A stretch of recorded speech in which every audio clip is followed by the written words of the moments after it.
इतिहास के बेटा इस नए सेगमेंट में आप सभी का स्वागत है।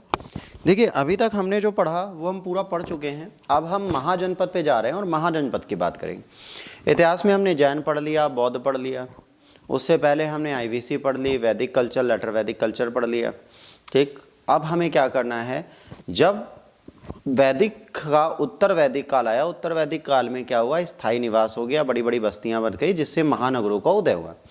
तो उससे एग्जाम में आपसे पूछा जाता है कि भाई कितने महाजनपद हैं, कहाँ कहाँ सिचुएटेड हैं, क्या क्या उनके फीचर्स हैं और क्या क्या उनका ट्रेंड है।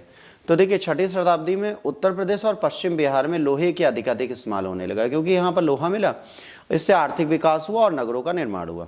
बुद्ध के समय 16 महाजनपद थे, जिनका उल्लेख बुद्ध के अंगुत्तर निकाय में भी मिलता है। आपको बेटा ये याद रखने हैं, क्योंकि ये एग्जाम में एज इट इज पूछे जाते हैं। काशी की राजधानी वाराणसी, कौशल की श्रावस्ती, अंग की चंपा, मगध की ग्रीव्रज, वज्जी की विदेह, मल्ल की कुशीनगर, चेदी की सुवत्त या सुक्त, वत्स की कौशाम्बी।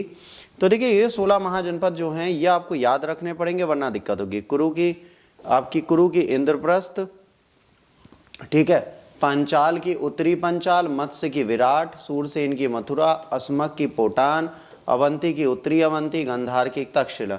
अगर आप इन चीज़ों को यहाँ से याद कर लेंगे तो आपके लिए थोड़ा नहीं बहुत इजी हो जाएगा इनको पढ़ना और समझना। ठीक और कंबोज की लाजपुर या हाटक।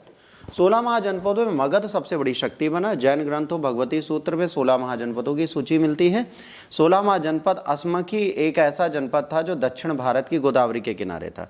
तो ये पूछा जाए तो आपको याद रखना है, असमक जो था वो कहाँ था, दक्षिण भारत में गोदावरी नदी के किनारे था। 16 महाजनपद में 10 गणतंत्र थे, और जिसमें 8 वज्जी संघ के तथा 2 मल्ल संघ के अंतर्गत आते थे।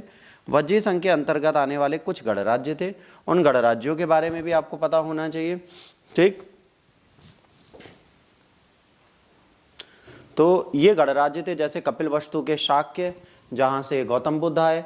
इसके बाद सुमरासुरगिरी के मग्ग, और अलकप्पी के बुली, केसपुत्र के कलाम, रायगृह के कोलिये, पिपलीवन के मोत्स्य, और वैशाली के लिच्छवी, और मिथिला के विदे।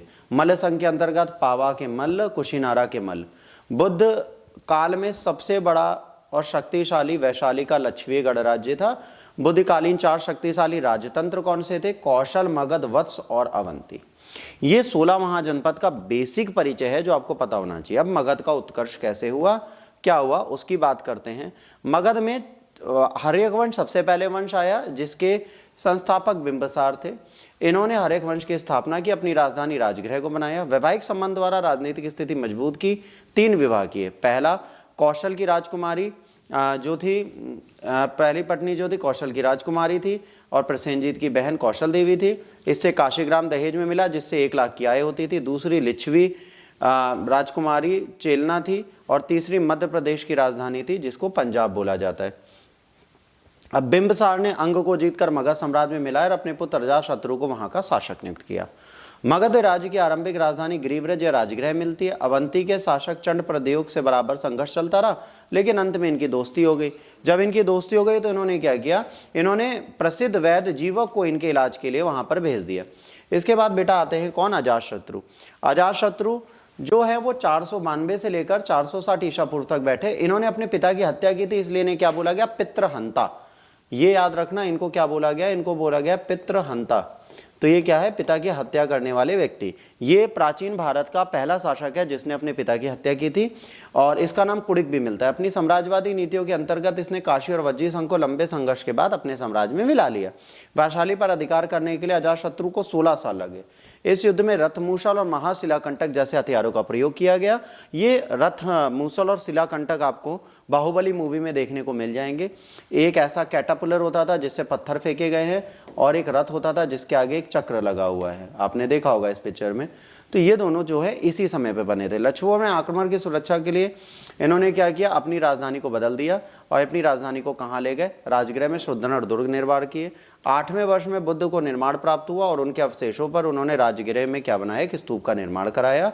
और यहीं से क्या होता है, अशोक के बुद्ध के स्तूपों का प्रारंभ हो जाता है। अजातशत्रु के टाइम पे प्रथम बौद्ध संगति भी करी जाती है। राजगृह में सप्तकर्णी गुफा में प्रथम बौद्ध संगति की गई, जिसमें बुद्ध की शिक्षाओं को सुत्त पिटक और विनय पिटक में डाला गया।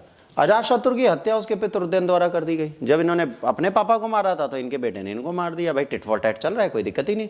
उदयन पुराणों जैन ग्रंथों के अनुसार उदयन ने गंगा और सोन नदियों के बीच पर संगम पे क्या बनाया, पाटलिपुत्र, जिसको आज की डेट में क्या माना जाता है, पटना। उदयन जैन धर्म को मानता था। ये एग्जाम में अगर पूछा जाए तो याद रखना है, ठीक है। अजातशत्रु बौद्ध धर्मावलंबी था पर ये जैन धर्मावलंबी थे, ठीक है। इसके बाद आता है क्या, नागवंश। नागवंश की बात करेंगे तो नागवंश में अनिरुद्धमुंड और नागदशक ने मिलकर शासन किया। इस वंश का अंतिम शासक नागदशक था, जिसे शिशुनाग नामक अमात्य ने मार दिया और उसने क्या किया, शिशुनाग नामक एक वंश की स्थापना की। शिशुनाग वंश में अगर बात करेंगे तो इन्होंने अवंती वंश पर अधिकार करके मगध में मिला लिया। शिशुनाग ने वज्जियों पर कठोर नियंत्रण रखने के लिए पाटलिपुत्र के अतिरिक्त वैशाली को भी अपनी राजधानी बनाया। जो एग्जाम में मिलता है कि भैया पाटलिपुत्र से वैशाली राजधानी नहीं, वैशाली इनकी दूसरी राजधानी बनी। कालाशोक इसके बाद एक प्रमुख शासक है। कालाशोक क्यों फेमस थे, कालाशोक ने क्या किया, पाटलिपुत्र को अपनी राजधानी फिर से बना दिया और इनके टाइम पर है ना महापरिनिर्माण के 100 वर्षों के बाद दूसरी इनकी क्या हुई, बौद्ध संगति हुई। और इस संगति के बाद क्या हुआ, जब इसमें डिस्प्यूट हुए तो स्थविर और महासंधि नाम से पहली बार बौद्ध धर्म में विभाजन आया। इसके बाद कौन आते हैं, नंदीवर्धन। शिशुनाग वंश के अंतिम शासक है नंदीवर्धन। इसके बाद नंदवंश आता है, महापदम नंद इसके संस्थापक है, जो एक शूद्र शासक थे। महापुराण में महापदम को सर्व छत्रांतक मतलब क्षत्रियों का नाश करने वाला भार्गव दूसरे परशुराम का अवतार कहा गया। एक विशाल साम्राज्य को स्थापित करने उसने एकराट और एक छत्र की उपाधि ली। नंद की सेना उस समय सर्व राज्यों में सर्वाधिक शक्तिशाली थी। नंद पाटलिपुत्र को समस्त भारत का एक प्रमुख केंद्र बनाकर बैठ गए। महापदम के 8 पुत्रों में धनानंद सिकंदर के समकालीन था और ग्रीक लेखकों ने इसे क्या कहा है, अग्रमीज कहा है। यहाँ पे ठीक से लिखा नहीं है, इसका जो लिखा है वो है अग्रमीज। इसको क्या कहा गया है बच्चों, इनको अग्रमीज यहां पर बोला गया है। और यहीं से धनानंद साहब से इनकी लड़ाई होती है। और धनानंद से लड़ाई के टाइम पर क्या होता है, 325 ईसा पूर्व में सिकंदर पश्चिमी भारत पर आक्रमण करता है। चंद्रगुप्त मौर्य अपने गुरु चाणक्य की सहायता से धनानंद की हत्या करके मौर्य वंश की स्थापना कर देते हैं। कहा जाता है कि धनानंद को हरा तब पाया जब साम्राज्य वीक हुआ और यहाँ सिकंदर का आक्रमण हुआ। अलेक्जेंडर द ग्रेट के आक्रमण के बाद ही चंद्रगुप्त मौर्य अपने मौर्य साम्राज्य की स्थापना कर पाया। विदेशी आक्रमण बहुत सारे होते हैं, ये हम अगले लेक्चर में पढ़ेंगे, तो अगले लेक्चर तक हम लोग वेट करते हैं। अगले लेक्चर में इसको खत्म करेंगे। कोई डाउट हो तो कमेंट में लिखिएगा, आपको बता दिया जाएगा।